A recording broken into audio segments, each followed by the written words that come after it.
Sem dúvida, a indústria da moda também sofreu com a pandemia. Digo isso porque a indústria da moda, e não apenas a indústria de eletrônicos, também está conectada às cadeias globais de produção. De modo que, ao interromper as exportações, diversos negócios ficaram desassistidos, seja com a falta de insumos, seja com a suspensão de linhas de produção. Outro impacto que também observamos foi diversas lojas físicas obrigadas a suspender seu funcionamento, o que gerou enormes problemas e prejuízos, inclusive de emprego. Isso é visto seja nas lojas do Brás, seja nas lojas da Oscar Freire ou shopping centers. Quais os impactos no Brasil para o Fashion Law no pós-pandemia? Por outro lado, existe também a tendência do crescimento do e-commerce. Mas antes de enfrentar essas questões, gostaria que você fizesse uma breve explicação do que é o Fashion Law. Afinal, nem todos que nos acompanham são familiarizados com o tema. Já passo a palavra à professora Renata, parabenizando pela coordenação do curso de Fashion Law aqui do Mackenzie, e deixo aqui também a minha vontade de aprender. Eu sou Vicente Bagnoli, professor da Faculdade de Direito Mackenzie e presidente do Comitê Jurídico da Câmara Italiano. Obrigado, Renata. A palavra é sua. Obrigada, Vicente. Bom dia a todos, bom dia Vicente, buongiorno Nicola, è un piacere essere qui con te e fare questo webinar. Grazie all'Istituto per questa possibilità. Eu inicio a minha apresentação, então, respondendo ao Vicente, e em seguida eu vou compartilhar a minha tela.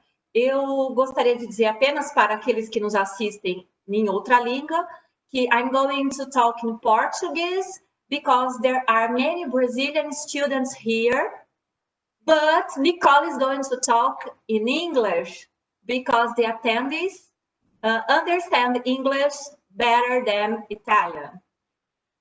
So eu vou agora, então, respondendo ao Vicente, dizer que o Fashion Law, para aqueles que ainda não conhecem, o direito da moda é um ramo do direito que vem surgindo há alguns anos, porque ele envolve questões jurídicas, mas também peculiaridades da indústria da moda.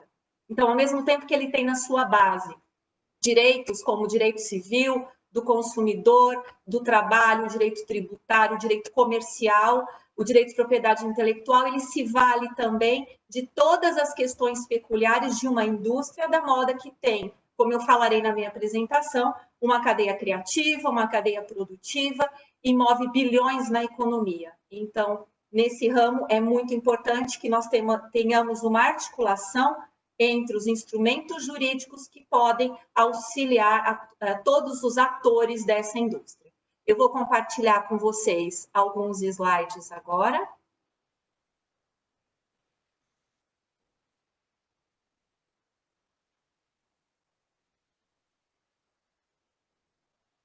Vocês conseguem ver? Vicente, ok? Bom, então, o meu tema seria falar do Fashion Law no pós-pandemia, quais são os impactos no Brasil. Eu gostaria de começar dizendo que o mercado da moda, que move bilhões na economia de todo mundo, ele tem uma relação direta com a situação da economia nacional e global.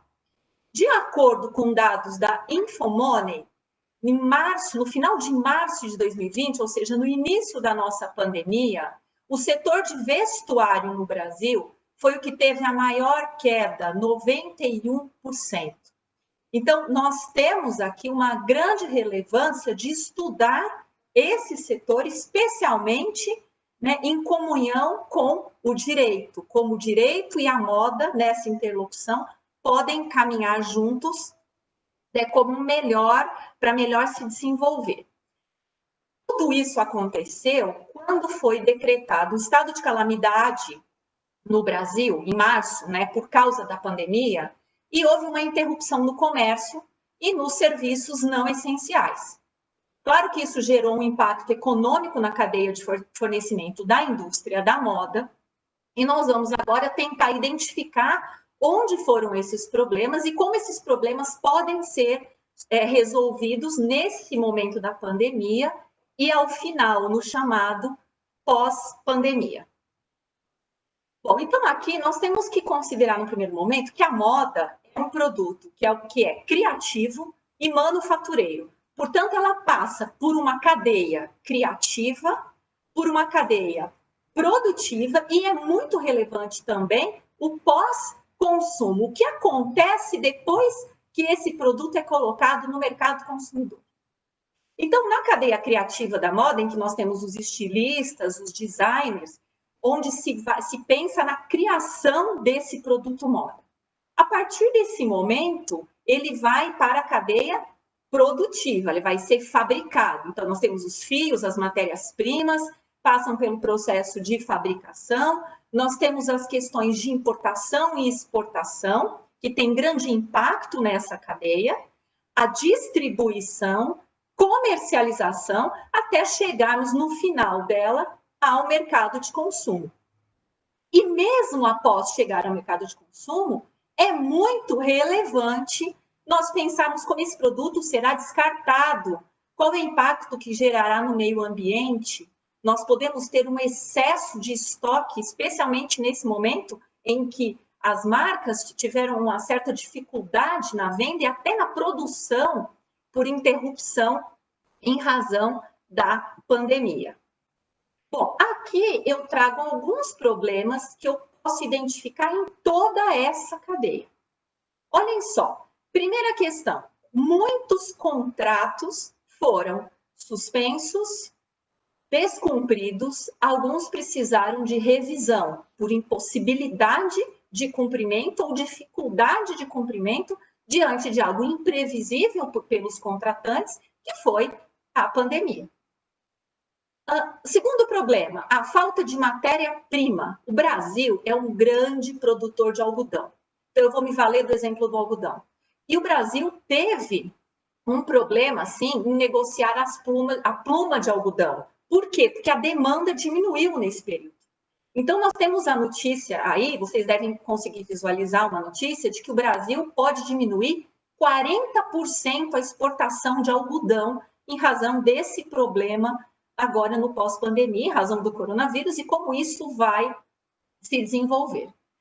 Outro problema importante, muitos trabalhadores de toda essa cadeia perderam seus empregos pela dificuldade financeira das companhias e das marcas, né, as dificuldades que enfrentaram em todo esse período. Os estoques de produtos, muitos estoques ficaram sem possibilidade de venda e como eles serão descartados agora? Nós estamos numa passagem de estação já e muitos desses produtos ficarão em estoque. Muitas dessas companhias entrarão em recuperação judicial, porque não conseguiram sobreviver aos problemas econômicos enfrentados nesse momento. E, por fim, eu quero ressaltar a questão das patentes de invenção, que o INPI, nessa notícia que vocês podem verificar, ele acabou concedendo prioridade até 30 de junho de 2021 para processar patentes de invenção relativas ao combate da Covid-19 no Brasil. O que é louvável sob esse aspecto, porque nós dependemos da inovação nesse momento, mas, por outro lado, também temos que pensar naquelas que ficarão em atraso, né, em todos os setores, por conta de prioridade de processamento. Bom, vendo isso, eu queria até aqui mencionar o professor Vicente no trabalho que ele fez no nosso livro de Fashion Law, Direito da Moda, no artigo As Perspectivas do Mercado Brasileiro para o Fashion Law, em que ele já naquele momento trazia, num contexto econômico, as perspectivas econômicas para 2019.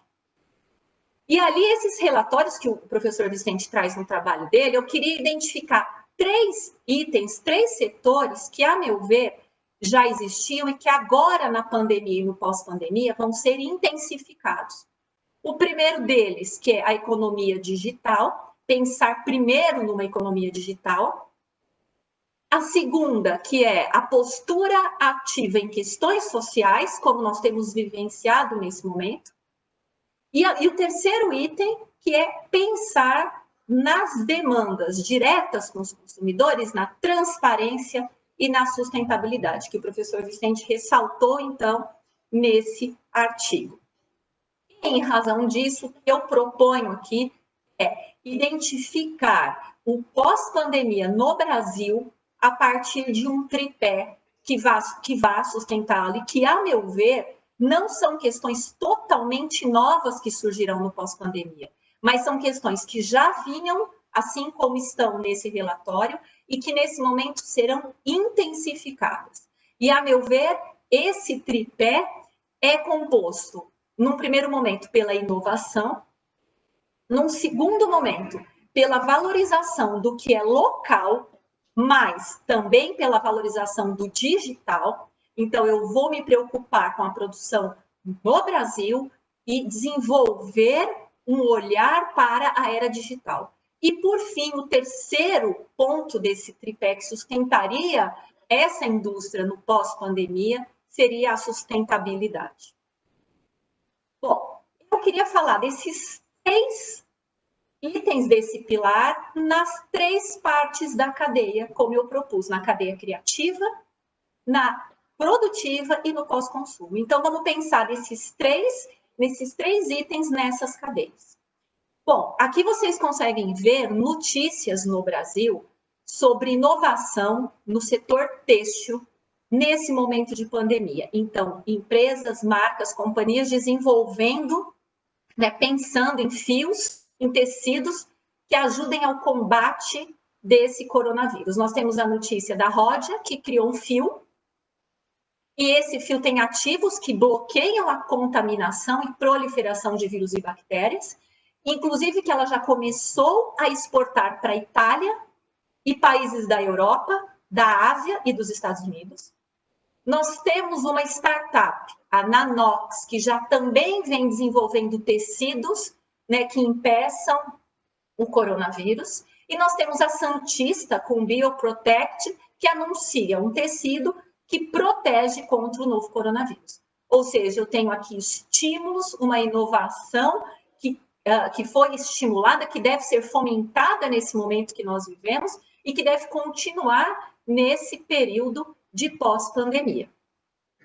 Na cadeia produtiva, nós conseguimos identificar uma ajuda do governo com linha de crédito para capital de giro de pequenas e médias empresas e também para financiar a folha de pagamento. Por quê? Porque em toda a cadeia produtiva a gente identifica inúmeros trabalhadores e até empresas que deixaram de ter um capital de giro, de conseguir continuar trabalhando, inclusive trabalhadores foram dispensados, tiveram uma jornada e um salário reduzido. Então, o governo ajudando nessa linha de crédito, que é essencial nesse momento. E o que surge aqui muito forte, que a Itália já tem com o Made in Italy, e que surge no Brasil, é um movimento de estímulo a empresas nacionais, os produtos feitos no Brasil, a valorização do que é local. Nós temos a campanha lançada pela ABIT, a Associação Brasileira da Indústria Têxtil, que lançou uma campanha, a campanha Tamo Junto, para incentivar compra de produtos feitos no Brasil, ou seja, da sua matéria-prima até o produto final. E eu acho que isso vai continuar pós-pandemia, é um aspecto muito importante que nós temos que nos preocupar. Chegando até o mercado de consumo, com a comunicação com o consumidor, na indústria da moda, nós conseguimos perceber nessa pandemia um aumento, e não só na indústria da moda, mas um aumento geral na quarentena do crescimento do e-commerce no Brasil e no mundo. Mas por que eu digo com a indústria da moda? Porque se nós formos selecionar produtos mais vendidos nesse período, muitos deles estão situados agora no homeware e na indústria têxtil. Então, roupas de baixo para criança, os pijamas, a toalha infantil e a toalha de mesa. Então, na indústria têxtil, um disparo, um crescimento grande no e-commerce. E como seria essa digitalização, essa era digital, nesse momento na indústria da moda? Porque a moda, ela tem muito do sentir, o tocar o produto, sentir. E ela requer experiência, principalmente no mercado de luxo. As lojas físicas são muito importantes.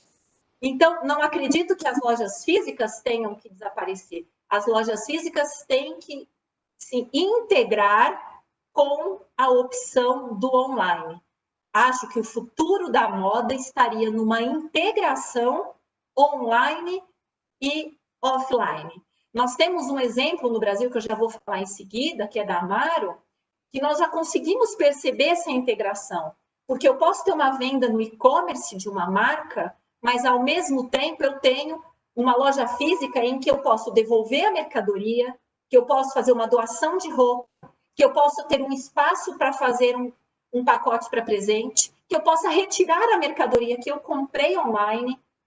Então, nós temos essa integração importante, e a Amaro é um exemplo que já vinha fazendo isso, né, antes da pandemia, e eu acredito que esse número vai se intensificar agora no pós-pandemia. A Amaro, ela é, por exemplo, uma empresa que ela não tem intermediários, né, e que ela consegue, então, fazer todo esse processo de toda a cadeia, e ela consegue lançar um produto em até 19 dias e consegue que esse produto, a partir do momento que o consumidor adquira, que é possível que esteja em sua casa em até 2 horas e meia. Então, é uma experiência brasileira muito importante. Aqui nós conseguimos visualizar os guide shops da Amaro, por exemplo, como, né, como uma empresa que já vinha fazendo e que talvez muitas outras possam ingressar nessa integração online e offline, em que eu vou lá para experimentar uma roupa, se eu quiser. Eu posso, inclusive, ter a opção de comprar online, mas retirar na loja. Então, é muito interessante essa integração. E o terceiro pilar, então, no tripé da inovação, da valorização do local e do digital, o terceiro seria a sustentabilidade na moda, que nada mais é do que a gente pensar em criar produtos que demonstre uma consciência diante de questões sociais e ambientais daquela empresa, mas que, ao mesmo tempo, consiga expressar desejo do consumidor, consiga atender desejos daquele consumidor. Já no final, já caminhando para o final da minha fala, essas questões na sustentabilidade que são ambientais e sociais importantes é o que nós vemos na Agenda 2030 da ONU, com as ODSs, e eu ressalto aqui duas ODSs importantes. A ODS 8, do emprego digno.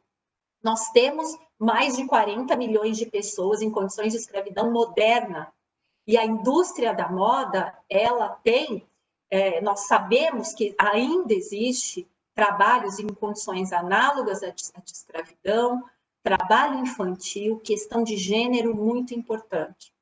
E temos a ODS 9, que fala em promover uma industrialização sustentável, inclusiva, fomentando sempre a inovação, que é o que nós estamos falando agora nessa cadeia produtiva da moda, em colocar no mercado consumidor produtos mais sustentáveis para esse consumidor de hoje.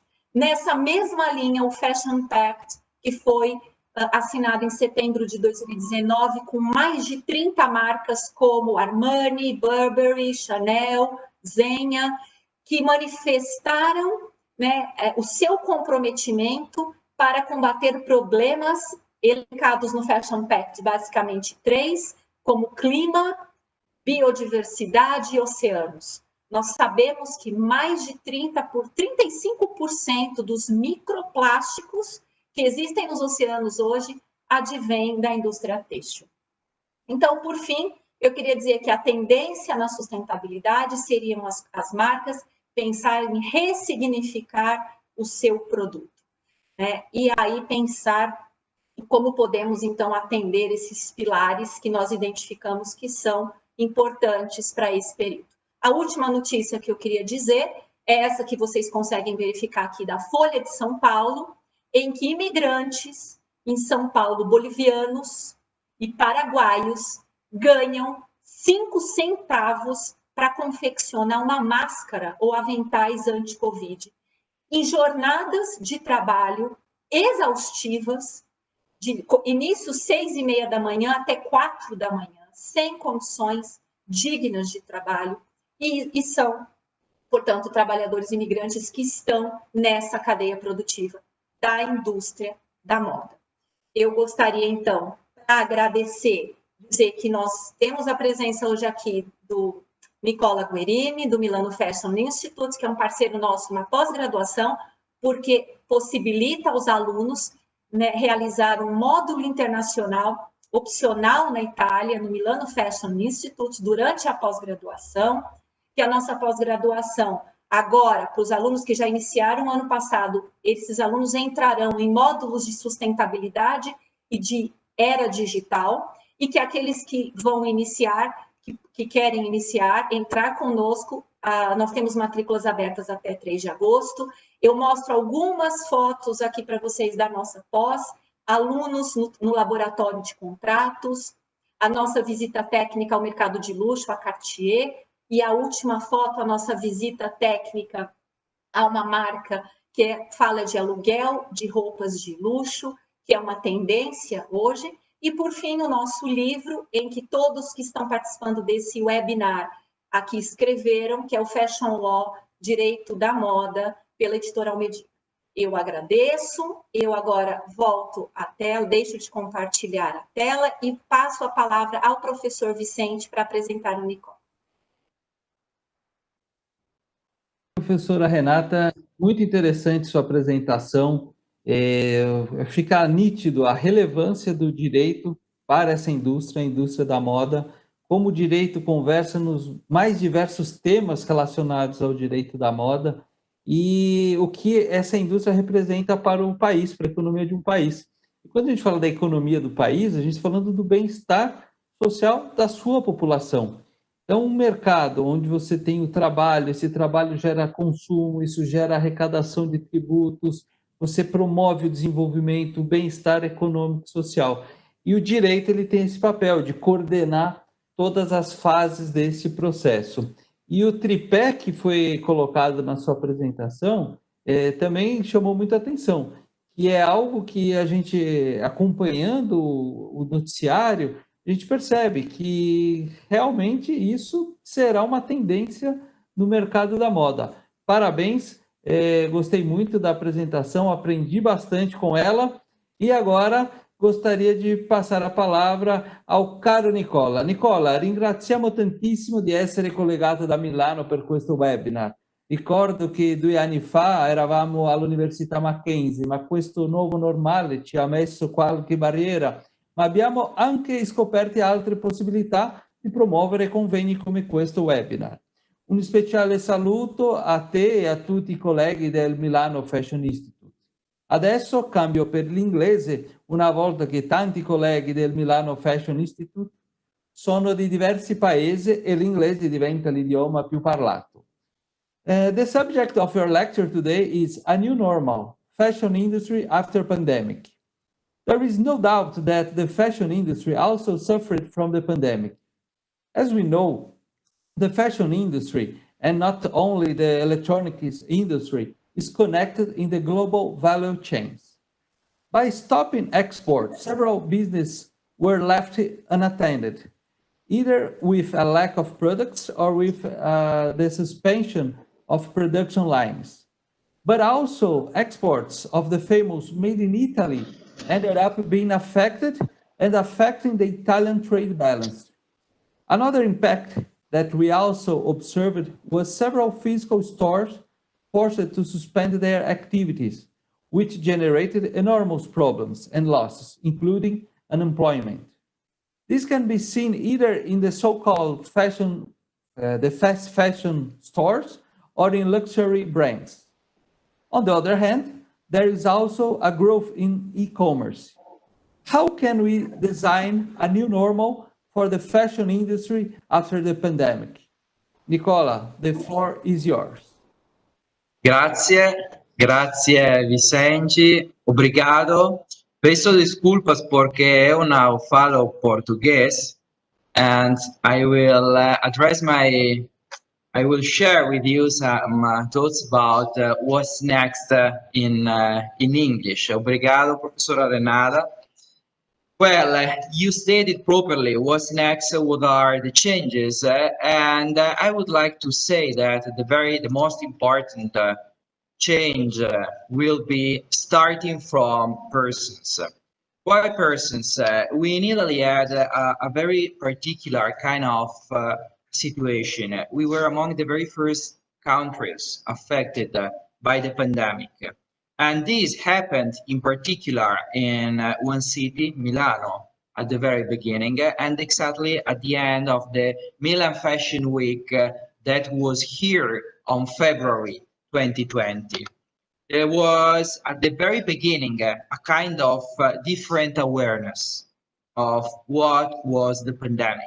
Because at the very beginning, everything was something that people thought related to one country, China. So a lot of initiatives by the National Chamber of Fashion were in stage, among which the most important, China, we are with you, in order to get us connected. Stating, well, the most important luxury market in the world is now isolated. Let's do something. But unfortunately, situation got worse. And I still remember the last event of the Milan Fashion Week was an event that we had with the National Chamber presenting, once again, it's about sustainability, a very important keyword that previously Professor Renata shared with us, and about the future of fashion professions inside sustainability as well. And everything for the very first time was interrupted. Since the very first Italian fashion show that took place in Florence in 1951, we had fashion shows without people. The very first phygital fashion show, and Giorgio Armani was the first one to address this new way, totally unexpected, of presenting. So since the beginning, we got that the new normal wasn't just a matter of digital participation. That was the very first step. So geographic isolation of one market, while very soon, in the very next week, we got that, unfortunately, it was something related to a global phenomenon that started to change people. And people are the real asset, the epicenter of this change. What is very important to understand is, in any case, what will be a temporary change and what will be a permanent change inside the industry. If we look, of course, through the Italian lenses, things now are different from what we can see inside American lenses, from South America to North America, because unfortunately it's dependent on the stage and the evolution that is changing from country to country. However, we have to understand that something will be permanent with us even after the pandemic. And starting exactly from people, the very first change that we will have to face, and we are facing, is the relation with time. People started to give a new meaning to the time, something that previously was given for granted. We didn't took a real understanding of the meaning of time. Nowadays, totally and in a very disruptive way, started to change. People try to give new interpretations to time. So the need for celebration and the need for experience are becoming more and more important. And this is acting as a kind of accelerator, an accelerator of change, because experience was something that even previously was important for fashion and luxury brands. They already started to work. Nowadays, this pandemic has put a lot of efforts by companies, of course, in trying to understand how to create and to deliver an experience, because people are moving their values from things to something that is more immaterial and is becoming more fundamental. Secondly, relation with the space. As well, we are in front of something a little bit disruptive. And in this, it's a matter not just of the store, but also it's a matter of location.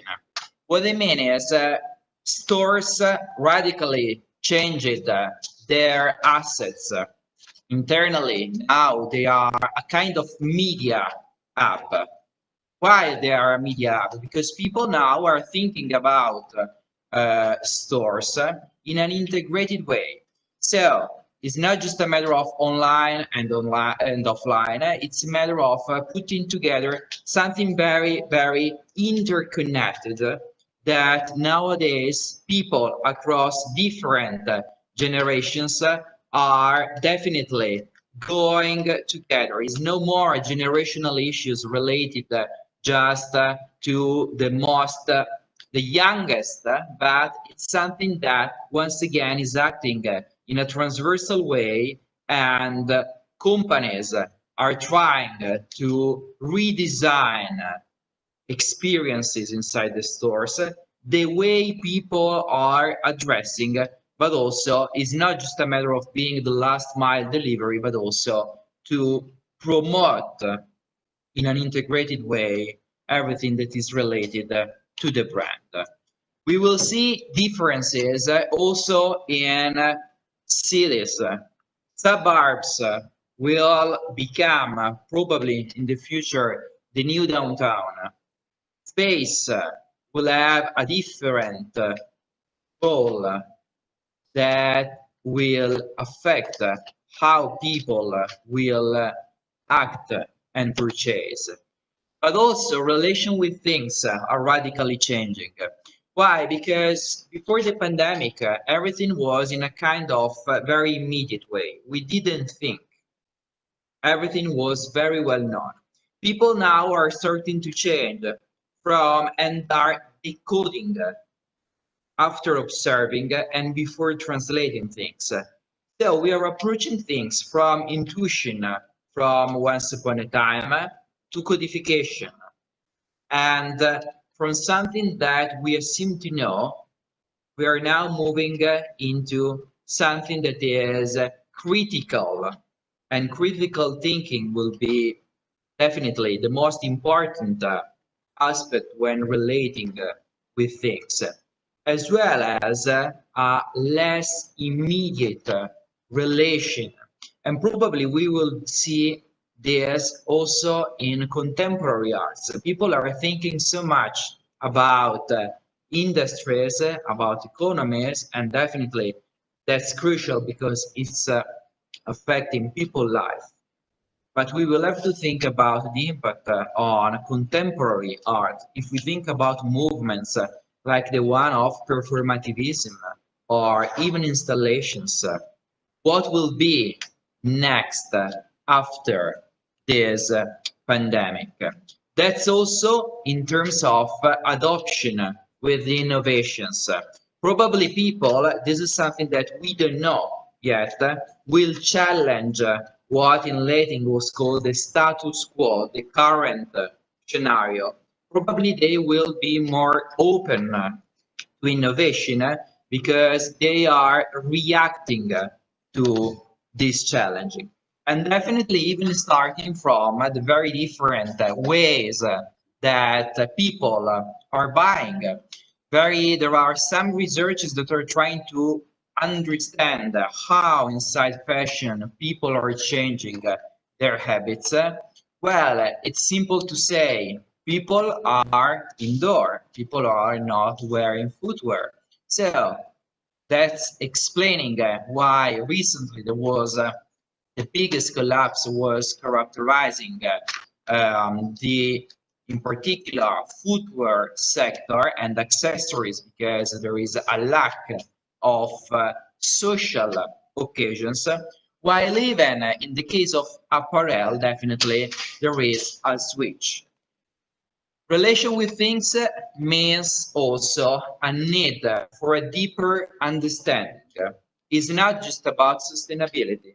It's about the real understanding and the real meaning of slow fashion, something that is questioning the role of fast fashion, once upon a time considered to be the democratization of fashion with just positive values for the society, while nowadays people are thinking that probably it's the most polluting segment inside fashion due to the way dresses are designed, due to their very short life cycle, but also new concepts of circular fashion giving new life, but also the difference and what's the real meaning in terms of ethical fashion and sustainable fashion. People are less interested in buying and owning, they are more interested in renting. And this, once again, is going through a different relation with our planet. But more than that, we have to say that people are also thinking about the role of fashion as a public voice. The recent happenings and the recent crises all over the world are making us think that due to the huge mediatic power, the influence, and the attention that these brands are able to get, probably people will ask more and more companies and brands to have and to sustain a public position inside the most important social changes. Some of the most important initiatives, like the ones by Gucci concerning the change makers campaigns and activities they are doing, definitely is something that is characterizing more and more the evolution of brands. And we can understand that in that way, when we're referring to fashion, probably we are referring to an industry that will be a change maker, a radical change maker in the society as well for the future. It's not just a matter of a product category, it's a matter of a 360-degree industry that is no more dependent from one product category. And even in terms of purchases, there is a kind of new paradox, because people are trying to get timeless, more timeless items, but at the same time they're trying to find something new. And the web is becoming more and more both the source of inspiration and information. And this, once again, is radically changing also the internal processes of companies due to the fact that the digital communication is evolving rapidly, is no more a matter of promotion of a product, but is becoming content creation as the epicenter of communication. And challenging the status quo means also relating with social roles. We don't know yet the answer, but probably we will see a surge in a new individualism. People, if they're challenging, they want to feel more free. So what's the relation between this freedom and radical fashion, avant-garde fashion, in comparison with even everything that is related to social rules? We will see probably a permanent change like we were seeing in 2000 and before, even in the formal quotes, that in the future will become probably even more informal and based on new ways of living. In several countries of the world, people are thinking about why don't we make the new normal as smart working? A lot of governments are asking if smart working will be the new normal. And if you are considering this as a social phenomenon, of course, this will affect fashion, but as well also cities, urban scenarios, ways of living, because millions of people will radically change their daily habits, and this definitely will have an impact. Companies, of course, had to react. And here we are in front of the very big issue that is related to business models. Even if, of course, the fashion industry in the last years was an industry overperforming on average other industries and the average economy, we have to say that on average, these companies, fashion and luxury brands, were based on business models that were created previously to the globalization and previously to the internet era, with a very precise kind of pipeline.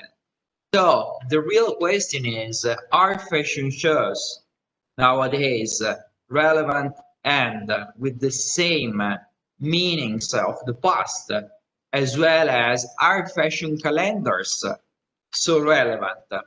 All the brands are now asking themselves if they will have to change. It's a matter of deliveries. So something that up to a few months ago was a kind of pride of luxury brands. What's for the next season is inside the store 6 months before. So people can be amused. You can create a desire with the exposure of that luxury product. But at the same time, what's the meaning of buying a coat if outside we have 34 degrees Celsius? As well as what's the meaning of discounting that product when outside is freezing? So we will see in the future how companies will react. I'm sure that we will have to wait for a common reaction by a system of important players in order to understand the evolution. But what we can bring as an input by, unfortunately, the pandemic is the fact that definitely it's acting as an accelerator of change from one side, inside people, and from the other side, inside companies, fashion companies as social changers, but also in terms of their business models.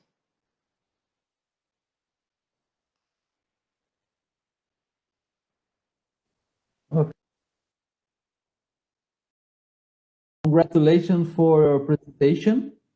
I could see how it is connected with the previous one, the presentation of Renata. And in the beginning of your presentation, you mentioned two very simple words, but they are meaningful: temporary and permanent. And I would say temporary is what we are living and what we are doing to survive in the middle of this pandemic. But permanent is the most part of your presentation, is the new life that is waiting for us, and how the fashion industry has to reinvent itself for the new times that we live in Milano, in Italy. You are already living this, and in Brazil, we hope pretty soon we will be living this new reality. We have some few minutes yet to the end of our presentation for the webinar.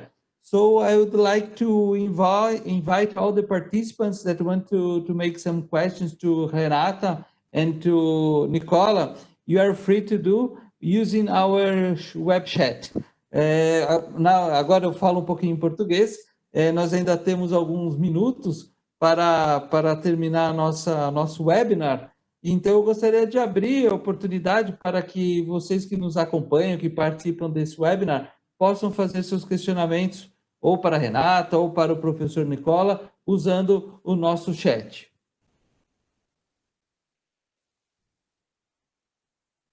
Não fiquem envergonhados, podem perguntar. Enquanto isso, enquanto aguardamos algumas perguntas, Nicola, I would ask you one question. Unfortunately, we here from Brazil and other countries, we didn't pay attention very well for what was going on in Italy by the beginning of this year. If we did, probably the situation right now here will be very different. How is the reopen in Italy to people to go in shopping, to go to the stores? How is this normal life, the day-by-day life in Italy that is connected with the fashion law? Yeah, definitely. Day-by-day life is, let's say, really, people here are living a new normal. From one side, they are excited. In particular, even in their business life, there is this kind of willingness of, let's try to recover what we were losing. That's important. That's energy. People want to come back to create and to consolidate. And from their personal lives, I have to say that on average, we feel a little bit privileged because if compared to other countries in which the pandemic, unfortunately, is deeply affecting everything, here in Italy, life came to a new normal. Shops are definitely open. Hotels, resorts, even for the holiday seasons that it's approaching, is open. Nowadays, the good thing is that we are sharing this with Europe. You can travel all over Europe without restrictions, in safety, with social distancing and with individual dispositive for your safety. But from one side, people are overall abiding with rules. So mortality rate collapsed, and schools, that's the very good thing, will reopen very soon. Today, we will give the public announcement, by the way, as Milano Fashion Institute, of the way that all of our activities since 14th of September will restart in the campus due to, of course, a new normal, due to the social distancing. But in any case, it's a strong message because people are now back living their social life and building once again their relations, designing their future. Thank you so much, Nicola. Agora temos uma pergunta do Gabriel Pandini para a professora Renata. O Gabriel, ele perguntou, Renata, o chat está saindo muito rápido aqui da minha tela, mas eu consegui ler o chat do Gabriel. Ele perguntou sobre o tripé que você menciona na sua apresentação, essa questão do meio ambiente, da sustentabilidade. Como fica isso? Por problemas técnicos, eu não estou conseguindo ler o chat na íntegra agora. E eu vi que tinha um outro chat também na sequência, mas, por favor, já responda a esse, Renata. Ele quer saber a respeito como ficaria a sustentabilidade, esse terceiro item do tripé. Isso, da sustentabilidade. Eu li a parte da pergunta, mas ela sumiu aqui do chat, então eu não consigo retomá-la, mas era isso, a questão da sustentabilidade dentro desse novo contexto. Tá, eu acho que a maior preocupação, quando a gente fala em sustentabilidade, o que vem à mente de todos nós é o valor do produto final, que pode ser um produto muito mais de alto custo, um produto muito mais caro, e que isso impactaria para o consumidor que busca um produto sustentável, mas que também atenda, né, às suas possibilidades. Quando nós falamos em sustentabilidade, não sei se foi isso, Vicente. É isso mesmo, ele até pergunta, agora apareceu aqui, é possível prever que ao final da pandemia e com influência do Fashion Pact exista uma nova relação de consumo no mercado de moda? Se sim, como essa mudança poderá se dar por parte do mercado de luxo? Isso conversa também com a apresentação do Nicola.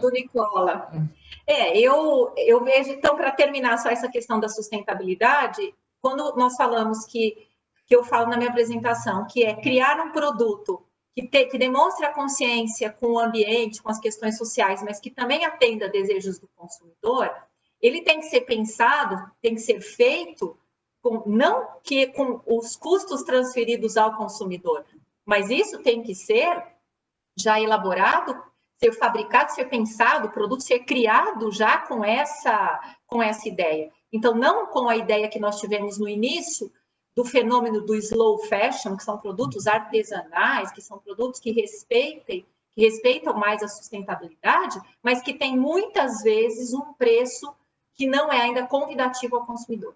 Isso tem que fazer parte desse projeto de sustentabilidade, que isso seja também convidativo ao consumidor. Então, talvez mudar o modelo de negócio, o pensar na forma que vai ser feito, tudo isso tem que ser ressignificado, revisitado. Com a questão do luxo, nós temos que pensar que o luxo, e não só o luxo, mas na Itália principalmente, o luxo que requer essa experiência do consumidor, e o Nicola elencou junto com outros itens aí, né, não só a experiência, que ele ressaltou como importante, mas a questão da experiência em transformar hoje o novo paradigma é você transformar essa experiência que é tão essencial para a moda, para essa nova situação. Então, é possível uma experiência no meio digital. Então, o que a Nike vem fazendo hoje em alguns lugares, né? Você proporcionar um atendimento diferenciado, muitas vezes online também, mas é você tentar continuar trabalhando com a questão da experiência, mesmo nesse novo formato que hoje a pandemia, esse momento pós-pandemia vai exigir. Obrigado, Renata. Tem mais uma pergunta para você, mas o tema, mais uma vez, me lembra muito o Nicola. Para você, Renata, o Roger Rocha, ele pergunta, você acha que o Brasil pode desenvolver mais sua indústria fashion com essa pandemia? Pode-se correr contra o tempo para internamente e externamente mostrar a excelência dos produtos e artesãos brasileiros relacionados ao mundo fashion? E com isso, só me permita, I would like also to ask you, Nicola, given the Italian experience with the famous Made in Italy, do you think Brazil can take an advantage of the situation of pandemic to show the world that we have a sustainable fashion industry and we have your all made in Brazil quality brands, quality products? Eu passo a Renata e ao Nicola.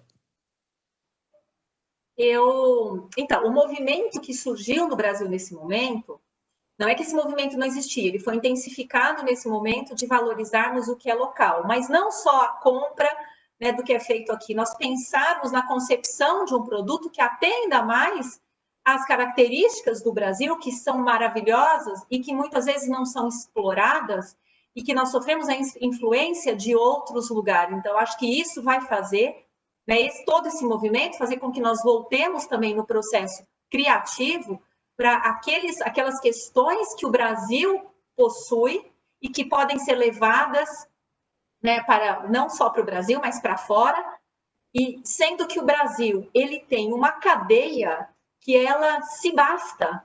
Só que o que acontece? O Brasil ele ainda tem baixa competitividade no mercado externo.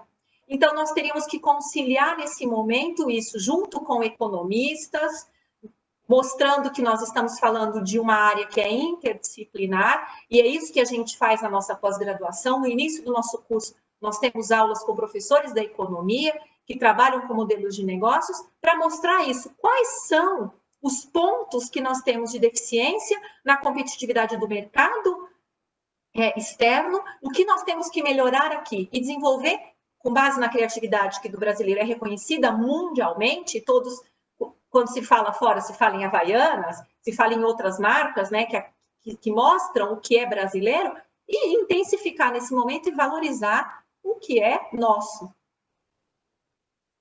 Nicola? You are mute, Nicola. Thank you. Thank you. I think it will be a good momentum, also according to the experience of other countries. Why a good momentum? Because people are looking for authenticity. Artisanal products, the real made-in products, are products that are telling stories. Are telling stories of people, and these stories are telling about what's behind the product. And typically, it's a matter of sustainable product as well. If we look at artisanal products with some kind of manufacturing that in some cases are present just in some parts of the world, it will be a good momentum because people will be more interested in what's behind the product rather than what's ahead of the product. And I do believe that in doing so, if we are lucky enough and in a certain way, we can even ask all of our governments to support the local industry, we can recognize the meaning that people are giving to their work. Because when we are talking about artisanal fashion, we're talking about employment, we are talking about country branding, and we are talking about sustainability for a greener world for the future. Thank you, Nicola. I have another question to you from Jessica Borges. With the situation, many brands and markets have valued local production. Since large brands often have production or suppliers from other countries, how do you see this relationship? Do you think it will be affected? I think so. I think so because because companies nowadays have to face with different timing for their usual pipelines. So basically, some brands already started to reshore some of their production. Speed will be more crucial, but there will be also a redesign of the reasons why they are delocalizing. Is it a fair delocalization, or probably something that is not socially sustainable when maybe they are relying on low labor cost countries in which there could be some disadvantages for workers that are no more socially accepted by people? Thank you, Nicola. Nicola, another question from Flavia Nascimento. She's congratulating you for the brilliant presentation. And if she is asking if in Italy the costs related to sustainability in the fashion world is so high as we have here in Brazil. Well, there is a strong focus on sustainability starting from the job market. Something very recent is a totally new master that the Milano Fashion Institute designed in partnership with the Italian National Chamber of Fashion. This is a unique training program globally, the very first in the history of the National Chamber of Fashion in partnership with a higher education institute. And we started to collect needs of companies because sustainability is not just social communication, is not corporate social responsibility communication. That's fundamental, but sustainability is the process of redesigning your collections, starting from the products through social awareness of everything that is around your company. And if we do consider this, we know that we have to act starting from the product, luxury products that are even more sustainable because they are designed for lasting. And that's the reason why Milano Fashion Institute strongly believed in this direction. And the very first master in fashion direction, product sustainability management, is taking place, by the way, The very first edition will be January 2021, when hopefully, of course, everything bad about the pandemic will be over all over the world. We hope so. Thank you, Nicola. Renata, eu vou passar a palavra a você para que você possa fazer as considerações finais e o seu encerramento. Then I will turn to Nicola for the final remarks and I will close the webinar. Mas eu gostaria de deixar registrado que nós temos diversas perguntas, diversos questionamentos, e quem tiver outros, que façam pelo e-mail da professora Renata, que está mencionado no chat, e depois essas perguntas serão respondidas.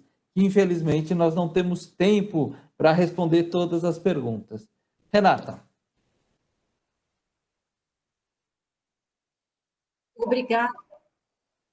Obrigada a todos.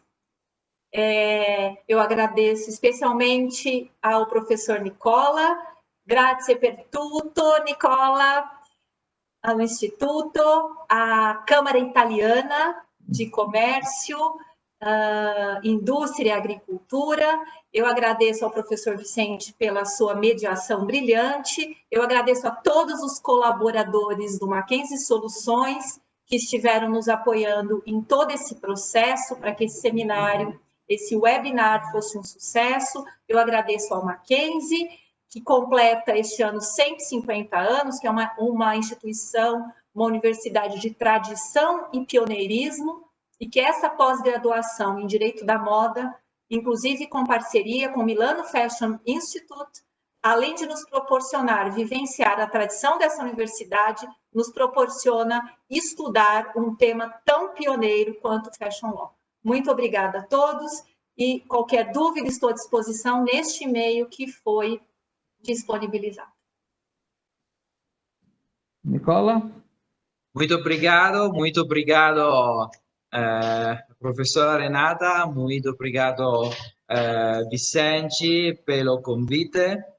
Thank you very much. Of course, if you have any question, please reach us. We are designing together our future and the future maybe of fashion industry. Obrigado, grazie a tutti. Carissimo professore Nicola, ringraziamo tantissimo la tua partecipazione qui. Speriamo trovarci sia a Milano sia a São Paulo in persona. Verissimo.